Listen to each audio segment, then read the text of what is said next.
안녕하십니까. 저는 서울대학교 융합과학부 박사과정 오종환이라고 합니다. 저희 로봇 저널리즘 환경에서 알고리즘의 적용 방안이라는 굉장히 모호한 제목을 들고 왔는데요.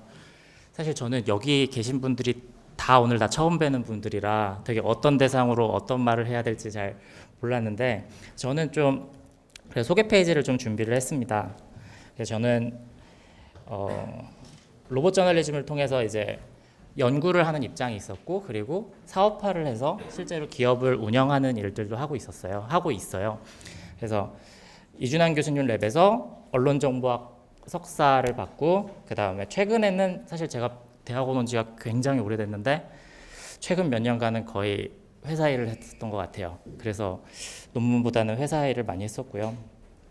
하지만 이제 HCI 혹은 언론정보학을 연구하는 관점에서 사업화와 동시에 연구하는 관점을 동시에 고민을 하고 있습니다. 그래서 제가 이제 학교에서 혹은 인더스트리에서 이제 좀 상세한 연구 결과나 연구 방법보다는 제가 수행한 내용들을 이제 훑고요. 그리고 거기서 제가 고민했던 거, 제가 어려움을 겪었던 거, 그런 것들을 이제 가볍게 공유하는 발표가 될 것 같습니다. 그러니까 모두 가볍게 들어주셔도 될 것 같아요. 네. 먼저 이제 로봇 저널리즘이 무엇인지 여기에 대해서는 이제 대부분 들어보셨을 거라고 생각을 하고 간단하게 얘기를 할게요. 이제 기사를 위해서 데이터를 수집하고 분석하고 작성하는 것까지 모두 알고리즘이 관여하고, 이런 것들이 이제 사람의 손이 닿지 않기 때문에 자동으로 처리가 되는, 그래서 인간의 지적으로 해야 될 일을 대체하기 때문에 인공지능의 한 분야로 생각되기 시작됐습니다. 그래서 로봇 저널리즘은 다른 말로 오토메이티드 저널리즘 혹은 알고리즘 저널리즘이라고도 불리고 있습니다. 가장 유명한 사례를 하나 먼저 소개를 해드리자면요. 그 2014년에 LA 타임즈에서 지진 보도를 한 건데요. 이게 최초의 로봇 저널리즘 기사는 아니지만 굉장히 유명해진 계기가 됐어요. 그래서 사람보다 더 빠르게 지진을 감지해서 이게 알렸다. 그 사람보다 더 빨리 알렸던 것 때문에 화제가 됐었고요.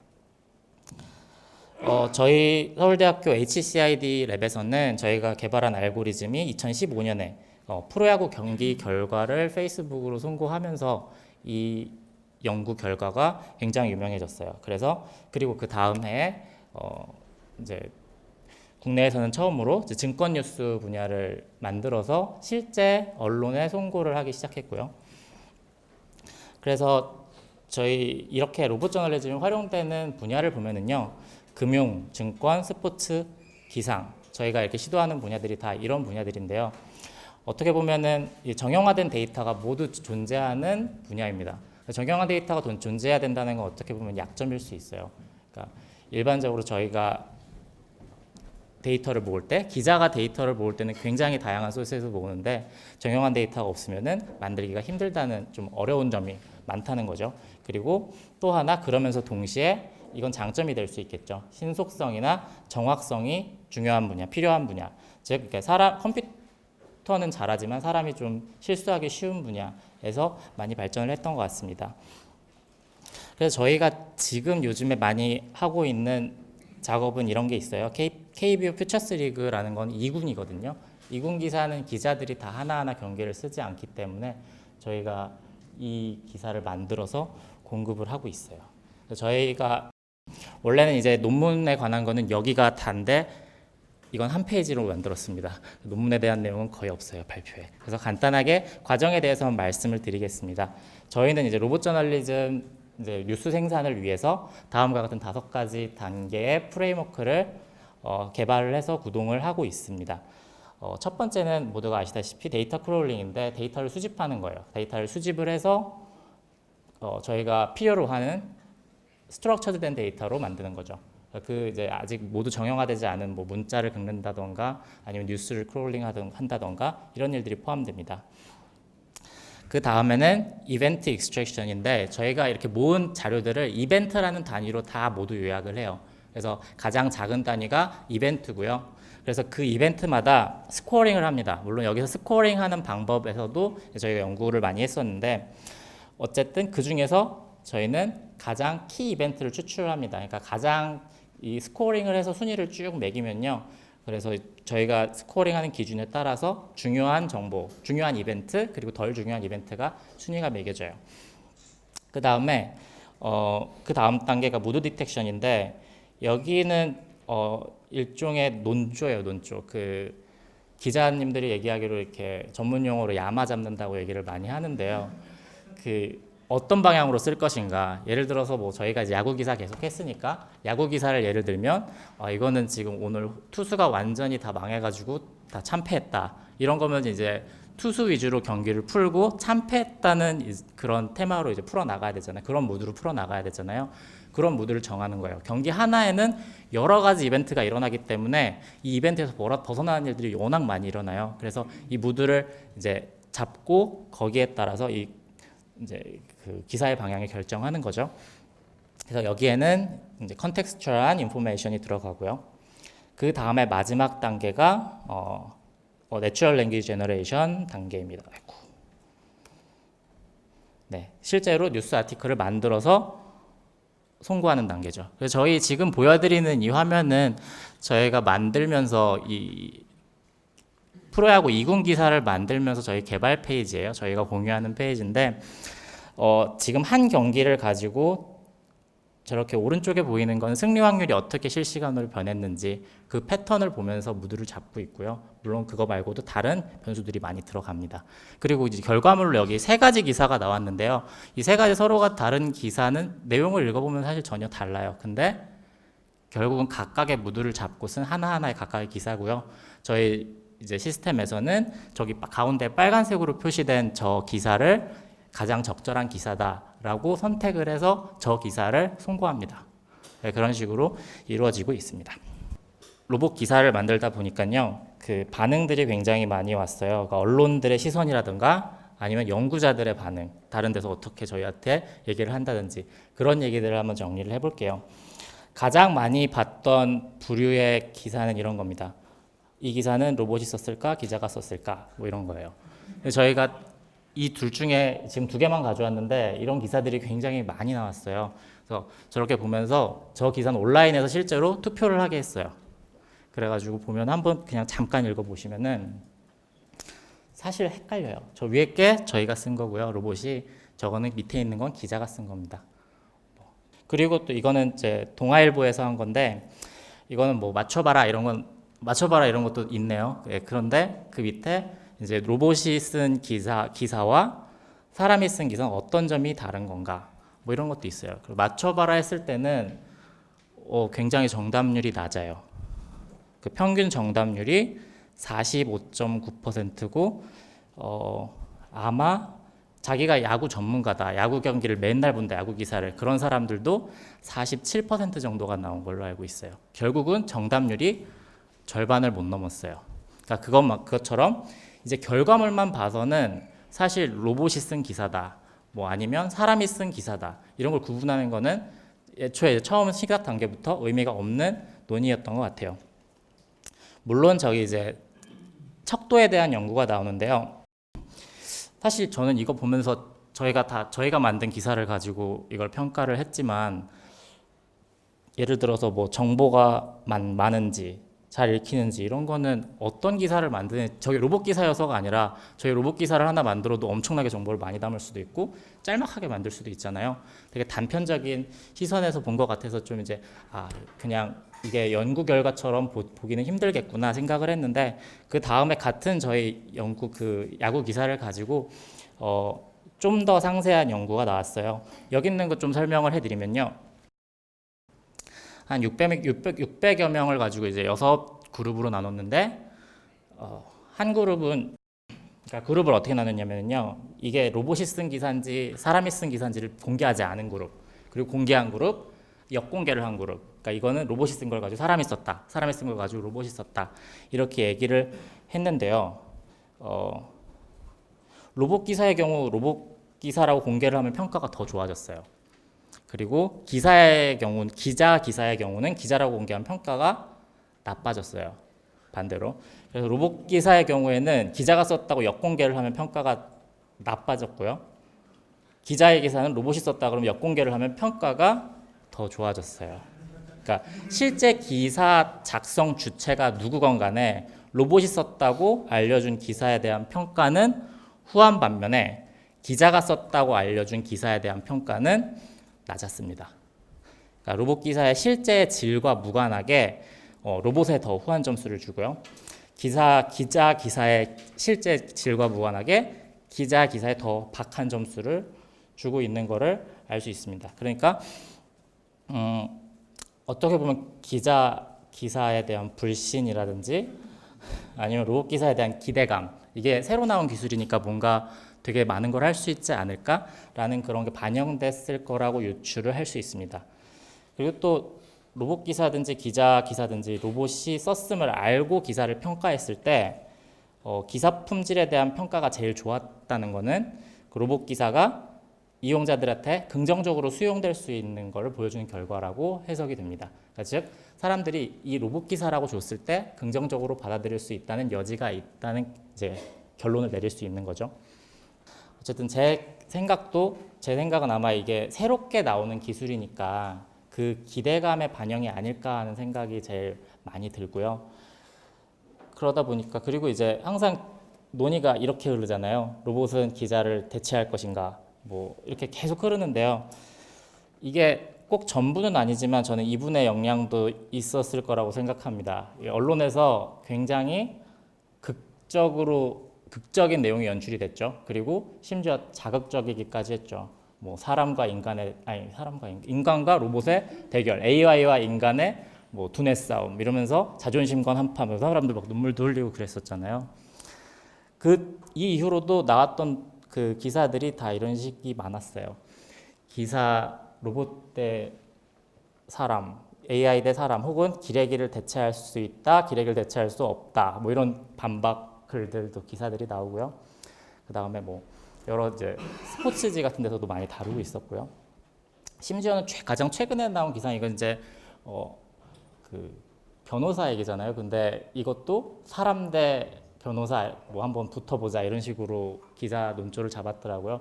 저희한테 실제로 연구실에 그 연락이 온 그 기사를 써보자라고 요청이 온 것들도요. 상당수가 저런 식의 이제 구도를 프레임을 잡고 사람이 이기냐, 로봇이 이기냐, AI가 이기냐 이런 것들 보자는 그런 얘기가 많았어요. 근데 사실 그 이제 여러 논문들에 따르면 이건 이제 옥스퍼드 유니버시티였나요? 거기서 쓴 논문을 가지고 미래 자기의 잡이 컴퓨터라이제이션 될 건지 아닌지를 뭐 쓴 논문이 있었어요. 그 논문의 결과를 가지고 굉장히 많은 웹사이트들이 저렇게 생겼더라고요. 그러니까 직업의 이름을 넣으면은 당신의 직업이 없어질 확률은 뭐 몇 %입니다. 뭐 이런 사람들이 이런 거에 저희 뭐 알파고에 열광한 한국 사람들뿐만 아니라 많은 사람들이 저 주제에 굉장히 집중을 하고 있는 것 같아요. 그러니까 사람의 밥그릇을 뺏을지 안 뺏을지 여기에 굉장히 초점을 맞추고 있는 것 같습니다. 근데 사실 제가 이렇게 로봇 저널리즘 연구를 하고 사업화를 진행을 하면서 그 가치가 뭐 사람을 대체할 수 있고 없고를 논의하는 것보다는 저는 다른 데서 찾고 싶었어요. 그러니까 본연의 가치가 있다고 생각을 했고요. 당연히 물론 저 앞에 위에 두 개 있는 정보를 정확하게 빠르게 전달한다. 코퍼스에 오타가 있으면 오타가 나올 수 있겠죠. 하지만 그런 실수들이 적을 거고 그리고 굉장히 그 기사들 보면 반복적인 기사들이 많아요. 그래서 내용 거의 비슷하고 유사한데 반복적인 일들 많이 쓰거든요. 특히 기사뿐만 아니라 저희가 다루고 있는 건 사실 지금 코트라 그 대한무역진흥공사인가요? 거기서 이제 무역 보고서를 자동으로 작성하는 일도 하고 있거든요. 그러니까 그런 일들을 하다 보면 거의 그 작업하시는 분들이 다 정말 기계적으로 작업을 하세요. 정말 다 대체할 수 있겠다라는 생각이 들 정도로 작업을 하고 있는 걸 보면 그런 것들을 대체하고 뭔가 사람은 인간 본연의 일로 돌아가는 게 약간 이 로봇 저널리즘의 가치가 있지 않을까 생각을 많이 하고 있고요. 그 다음에 저와 이제 저희 연구팀이 가장 집중을 하고 있는 거는 개인적인 니즈를 고려한 정보 전달에 더 많은 가치를 두고 있습니다. 그러니까 기존의 미디어의 기사는 중립적이어야 된다는 이제 압박이 좀 있죠. 그리고 하지만 그 AI는 독자의 개인적인 취향이나 아니면 개인의 뭐 건강 정보, 포트폴리오 이런 것들을 모두 고려해서 그러니까 남들한테 뿌리는 기사가 아니라 그 개인 맞춤형 기사. 그러니까 기사라고 말하는 게 좀 어색하게 들릴 수도 있지만 어떻게 내러티브로 해석을 해서 사람들한테 들려줄 수 있잖아요. 전해줄 수 있잖아요. 그런 것들도 가능하고요. 아니면은 우리가 최신 정보를 듣고 싶을 때 기자가 기사를 쓰기를 기다리기보다는 내가 요청을 했을 때 온디맨드 기사가 가능하다는 거죠. 지금 내가 기사를 보고 싶다 했을 때 가장 최신의 정보로 기사를 바로 작성해서 저한테 가지고 오는 게 가능하다는 거죠. 그리고 그냥 평범한 일상 속의 데이터, 누구도 기사화하지 않을 것 같은 데이터를 내러티브화하는 게 굉장히 즐거움이 될 수 있다고 생각을 합니다. 그런 관점에서 저희가 했던 프로젝트 중에서 굉장히 가치 있는 프로젝트라고 생각한 게 이 프로젝트예요. 이게 뭐냐면요. 사회인 야구 기사 생성이에요. 저는 이게 제가 야구를 하지 않기 때문에 야구 기사를 만들지만 이렇게 많은 경기가 열리는지 몰랐어요. 2017년에 저희 사회인 야구팀이 저희 우리나라에 17,000여 팀이 있고요. 61,653경기가 열렸어요. 그 경기에 대한 기사를 저희가 다 만들었거든요. 그러니까 이게 경제적인 관점에서 도저히 인간이 투입돼서 기사를 쓸 수가 없는 환경이잖아요. 그런데 실제로 저희가 이 사회인 야구 하시는 분들 만나보면 저희 기사 보고 굉장히 기뻐하세요. 왜냐하면은 내가 오늘 홈런을 쳤는데 내가 집에 가서 우리 아들한테 뭐 내가 홈런을 이렇게 쳤다 기사 봐라 이런 거 하고 싶고 막 친구한테 이런 기사 나왔다 공유하고 싶고 이런 게 되게 굉장한 즐거움이거든요. 근데 이런 것도 저희는 뭐 저희가 한 건 한 건 쓸 때마다 저희가 이걸 생각을 했겠어요. 저희는 그냥 알고리즘 만들어 놓고 돌렸을 뿐인데 거기서 굉장히 많은 가치가 나타나고 있는 것 같습니다. 또 하나 이거 작년에 저희가 그 전국 지방선거를 카드뉴스 형태로 만들어 봤어요. 카드뉴스 형태 플러스 그러니까 개인화된 기사 플러스 자동 시각화, 정보 시각화를 담아가지고 뭔가 새로운 형태의 뉴스를 만들어 보자 이러면서 만들었던 건데요. 여기서 제일 아쉬웠던 건 제가 처음에 이게 아쉬움에 출발했던 거는요. 지방선거 하고 나면은 서울시장 아니면은 뭐 여기 뭐 대전시장 있겠죠. 뭐 아니면 경기도지사 이런 분들은 다 뉴스에서 한참 얘기를 하니까 누가 됐는지 잘 알아요. 근데 심지어 뭐 우리 구구청장 혹은 구의원, 시의원 누가 됐는지도 모르고 다음 선거를 또 맞거든요. 근데 이게 사실 그 민생에는 굉장히 중요한 일들 중에 하나잖아요. 내 손으로 뽑았는데 이게 굉장히 중요한 일이잖아요. 선거는. 근데 그렇게 모르고 지나가는 경우가 너무 많더라고요. 저도 알려면은 선거관리위원회 홈페이지 들어가가지고 누가 당선됐는지 봐야 돼요. 그래서 이건 어떻게 한 거냐면요. 자기가 어느 지역구에 있는지만 표시를 하고요. 관심 있는 사람들 이렇게 체크를 하면은 그게 개인화 변수가 되는 거예요. 그래서 그 개인화 변수에 맞게 저렇게 카드 뉴스가 생성이 돼서 당신한테 뭐 당신이 사는 지역구에 뭐 구의원은 누가 됐고 이런 것까지 이제 알려주게끔 하는 거죠. 그러니까 이런 데서 좀 저는 이제 가치가 있었다고 보고요. 뭐 시각화 이런 것도 사실 우리 동네 구청장, 우리 동네 뭐 구의원 누가 시각화 안 해주잖아요. 어떻게 뭐 지지율이 변했고 이런 거 안 해주잖아요. 그런 것들도 볼 수 있었던 게 굉장히 좋았던 일인 것 같습니다. 네. 그리고 이건 제가 그냥 제가 나와서 가져왔는데요. 그 중국에 1억 명이 본 뉴스에 나왔던 걸 기념해서 한번 가져와봤는데 CCTV에 나왔잖아요. 저희가 이게 왜 나왔냐 중국어로도 만들어 봤어요. 그러니까 외국어로 만드는 것 자체가 저희가 코퍼스를 외국어로 만들어 놓기만 하면 수집을 해서 놓으면은 같은 데이터를 가지고 외국어로도 뉴스를 쓰는 게 가능하다는 거죠. 물론 결과를 번역기로 돌릴 수도 있지만 뭐 다른 문제들이 생기겠죠. 그래서 저희가 연구하는 방향은 이런 방식으로 개발을 해왔습니다. 단순히 전달하는 거에 그치지 않고 글을 전달하는 것이 아니라 인공지능이라고 느끼게끔 혹은 기사거리를 판단할 때 좀 더 복잡해서 어떤 게 더 기사 가치가 읽을 만한 가치가 있을까 이런 것들을 고민을 했고요. 그리고 읽을 만한 기사를 생성하기 위해 즉 읽었을 때 그 로봇이 찍어낸 기사가 아니라 자연스러운 글처럼 느껴지게끔 하는 자연어 처리 그리고 생산성과 효율성을 개선하기 위한 연구가 계속 이루어졌는데요. 사실 저희는 이제 저널리즘 분야에서 연구를 시작을 했기 때문에 NLP 연구자들하고는 약간 다른 방향으로 왔어요. 그런데 한 이쯤에서 만난 것 같아요. 제가 봤을 때는. 어쨌든 그 더 자연스러운 글을 표현하기 위해서는 자연어 처리 과정이 더 정교해져야 되는 부분이 있었으니까요. 그리고 이 다음 얘기는요. 제가 그 실제로 사업화를 하면서 만났던 장애물들이에요.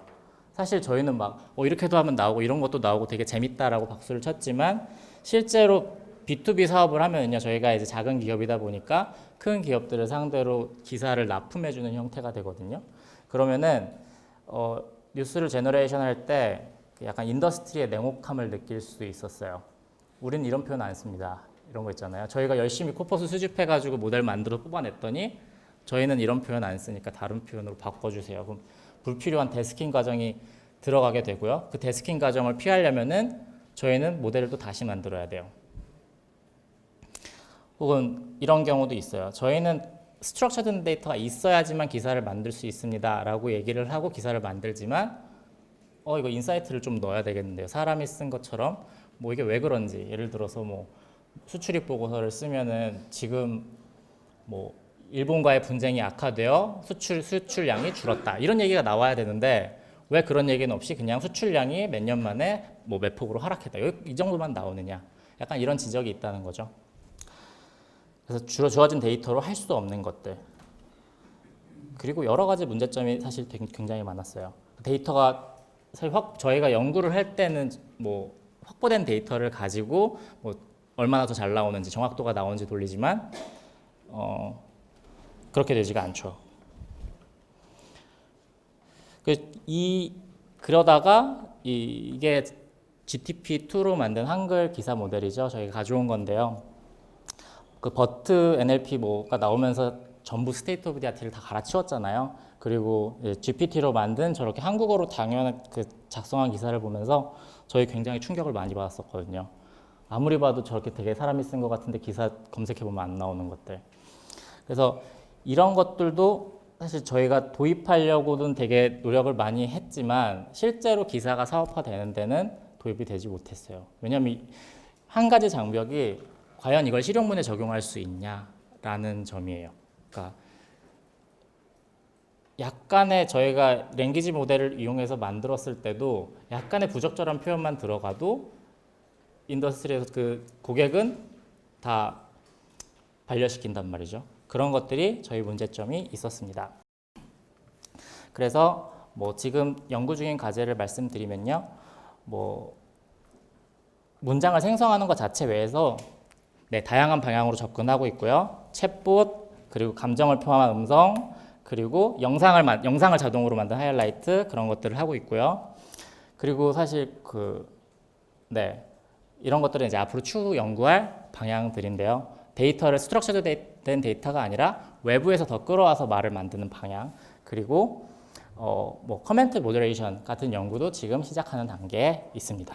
어쨌든 HCI 연구자, 저널리즘 연구자로서 저는 이런 앞에서 얘기했던 언론에서 보는 경쟁 구도가 아닌, 그러니까 AI가 잘할 수 있는 걸 하고 우리가 저 잘하는 걸 집중하자라는 게 발표의 결론입니다. 네, 감사합니다.